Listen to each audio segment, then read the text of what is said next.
Alright, welcome back to my channel. Sorry, I was going to start that out the moment that the recording started, but I got a text message that just popped up on my freaking screen.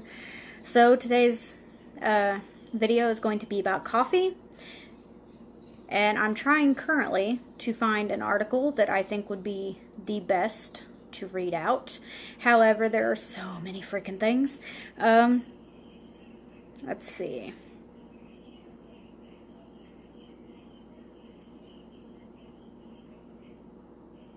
Let's try this one.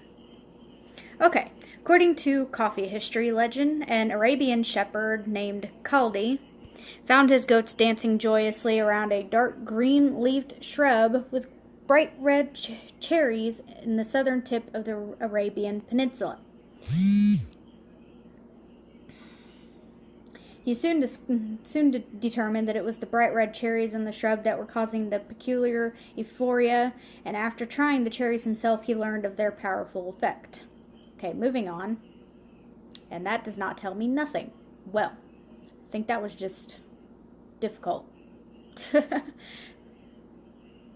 Oh, man.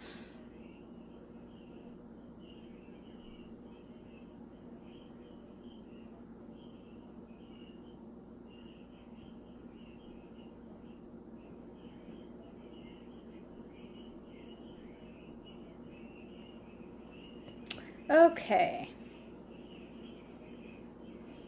We're just going to go for the very first thing I can find, which is 850.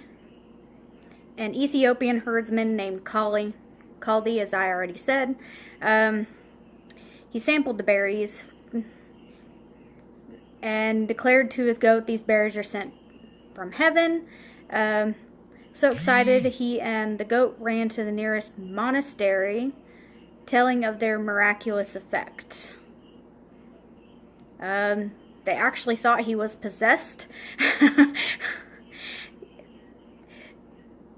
They condemned the berries as the devil's work and promptly threw them into the fire, calling them evil. But soon after, the smell of fresh roasted coffee filled the halls of the monastery, enticing the monks. After the chief monk dozed off due to the lack of caffeine, mind you, a young rebellious monk snatched the cooling beans from the fire pit, so on and so forth, etc. That's boring, and I'm not going to read all that. Which is 1000. A physician and philosopher Avicenna Bukhara writes the first known literature describing the medicinal properties of coffee. 11,000. Enterprising Arab traders returned to their homeland, now modern-day Yemen, with coffee from Ethiopia. They cultivate the plant for the first time on plantations and create a most satisfying, uplifting drink by boiling the beans in water. It is called kwaha, or that which prevents sleep. Incidentally, kwaha, also written as kahwa, is one of the many words Arab used for wine. You see, in the process of stripping the coffee beans cherry-like husk, the pulp can be fermented to make a potent alcoholic beverage with quite a kick in the palate. While the Quran forbids wine or other such intoxicants, Muslims enamored with coffee argue that the brew is actually a stimulant. Alright, 1453. Ottoman Turks introduced coffee to the bustling power center of Constantinople. These clever Turks add clove, cardamom, cinnamon, and anise for a most spicy, energetic concoction. When in Istanbul, order this blast from the past that is still enjoyed to this day. That made absolutely no sense because of the way I read it, but hopefully you got it. 1454, the Mufti of Aden visits the Ethiopian countryside and sees his own citizens drinking coffee. He must have a taste. The drink cures him of some unknown affliction, and voila. His approval helped spread coffee popularity all the way to Mecca. There, the first coffee houses are established, known as cave khanes or khans, which are used as religious for religious meetings. Gossip, singing, and storytelling soon follow. 1475, coffee shops open in Constantinople around this same time, which many claim are the first. They become hotspots for lively discussions and political debates.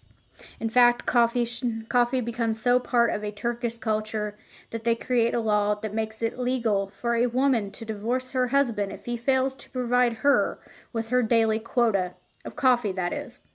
Coffee is widely held as an aphrodisiac.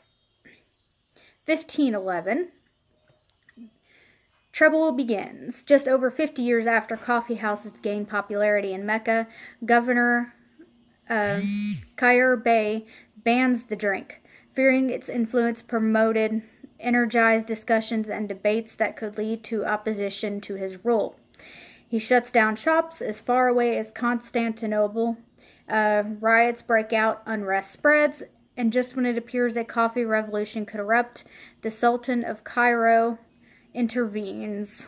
He sends word that coffee is sacred and has the governor executed. Off with his head. Sorry, I just had to read that out. The lesson here, my fellow coffee lovers, is to always consult with your superior first before making a rash decision, and never, ever cut off your boss's coffee supply. To avoid execution, use auto ship. Yeah, I don't know. I just kind of find that funny, sorry. 1570, coffee arrives this year in Venice. This busy port city serviced the traders of the world where they exchange their unique treasures at first. This rare exotic find is made available only to the very wealthy and was sometimes sold as premier lemonade stands for the medicinal purposes. That's a lot to read. Alright. Really? Get out of there. Alright, 1600. At this point, Arabian and Muslim Africa enjoyed a monopoly on coffee and production.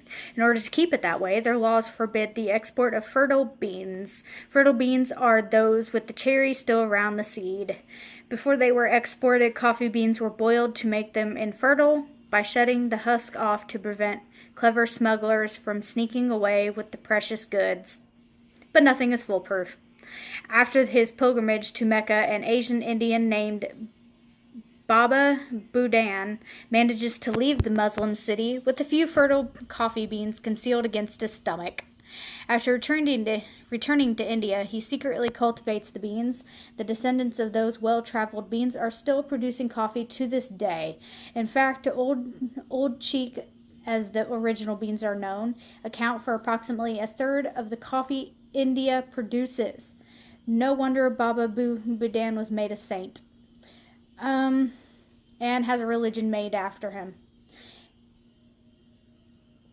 In Venice, the church notices the increase of popularity of coffee. The local clergy believe it to be satanic, a product of Ottoman infidels. So Pope Clement decides to inspect the dark beverage himself. The aroma was so pleasant and inviting, the Pope succumbs to the temptation and tried the devil's concoction, as he called it. After tasting it, he proclaims why this Satan's drink is so delicious that it would be a pity to let the infidels have exclusive use of it. We shall fool Satan by baptizing it and making it a truly Christian beverage. Alright, that makes absolutely no sense, but whatever. Alright, 1607, Captain John Smith, a British world adventurer who was one of the founders of the first English settlement colony in Jamestown, Virginia, brings awareness of coffee to the newly discovered Americas. In fact, there's mention of the Turkish drink known as kaffa in his best-selling book of the day, Travels and Adventure. Alright. Legend has it, while upriver searching for food, he crossed the line and was captured by Powhatan tribe. Just before his execution, the chief's beautiful 14 8-year-old daughter, Princess Pocahontas, intervened to spare him. She threw herself on the top of the cocky captain, willing to take a beating of clubs to protect him.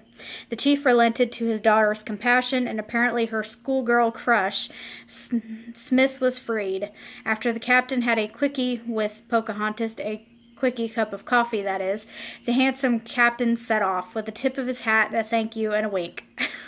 He left the blushing Princess Pocahontas behind. Rumor has it that these two had several rendezvous after the next several years, although some say that she was in it for love. I think she was in it for the coffee. For anyone who doesn't know, I do not think Pocahontas was really that beautiful. Again, I'll have to do a video on that because I'm not entirely sure about that, so we'll see. Alright, we're just going to skip ahead because I don't want to read all this, because that is a lot to fucking take in. So what we're going to do is we're going to go up and we're going to skip all the way to current times because, well, I'm bored. Alright. Now, hopefully this does not get too boring for you guys. I'm going to try and read all this out as now. 1900, the turn of century provides a Happy New Year for coffee, and a couple brothers, Hills Brothers, packages roasted coffee beans for the first time in vacuum tins. R.W. Hills, a passionate innovator, developed a process that removed air from coffee packaging, resulting in fresher beans, known as vacuum packing. This discovery is the most used method to this day. Unfortunately for other roasters, it's all downhill from here. Local shops and mills around the country are all but extinguished now that this new method is available. Alright. Germans, so fond of lingering over afternoon coffee, coined the term coffee, to describe women who gathered to converse of the day's latest views and gossip. Alright, we're just going to skip ahead a little because that seems a little boring. Alright, why does everything have to be so difficult? Alright, 1906, inventor George Washington creates the first mass-produced instant coffee, later marketed in 1909 as Red E coffee. During the height of its popularity in the 1970s, nearly a third of the roasted coffee imported into the United States was converted into an instant product, resulting in annual sales of more than 200 million pounds. All right.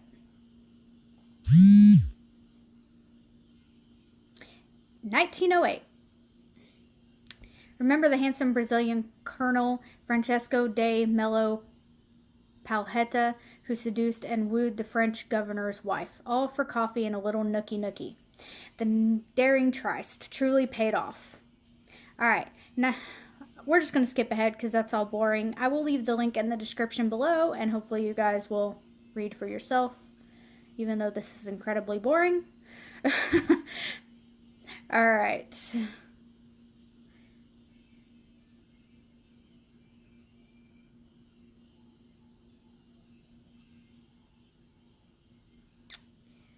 (1987) Howard Schultz, certain that there was money to be made selling coffee drinks, quit Starbucks and started the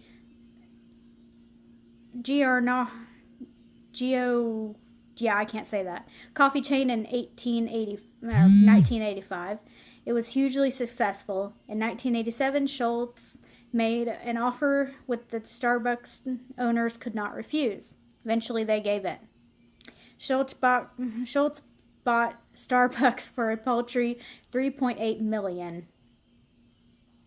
Alright, after 8 years, Starbucks' rapid expansionist plans in 2008, Schultz reclaims the CEO position in order to bring back and restore what he calls the distinctive Starbucks experience, back to the core, back to the basics. No more pre-ground coffee in the stores, only whole bean. Ground fresh once again.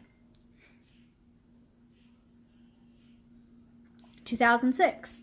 Specialty coffee accounts for 40% of all coffee sold in the United States. Hip hip hooray, whatever. 2009 to present, Alas Coffee is the world's most popular beverage, bar none. We consume 400 billion cups each year, nearly 400 million cups a day. Why I alone guzzle over. Yeah, I don't know who this is like writing this for, but apparently this person guzzles over 16,000 cups annually. I don't see how he's able to do that, but whatever. Let us pay homage and give credit where credit is due. Let us raise our cups, our favorite old mugs, and our commuter cups to toast the thieves and smugglers who we truly owe our gratitude to. These unsung and unsavory heroes set forth the proliferation of coffee throughout the world and the variety of species that we cherish today. Thank you to all the farmers around the world who carefully nurture these cherries to fruition, the sorcerers who traveled to origin to bring us these gifts, the artisan roasters who with passion finesse the roast of these beans to its ultimate degree, and the baristas who brew us, each and every day, the wonderful cup we enjoy to our heart's content. Alright, so that is the video, and I hope you guys enjoyed.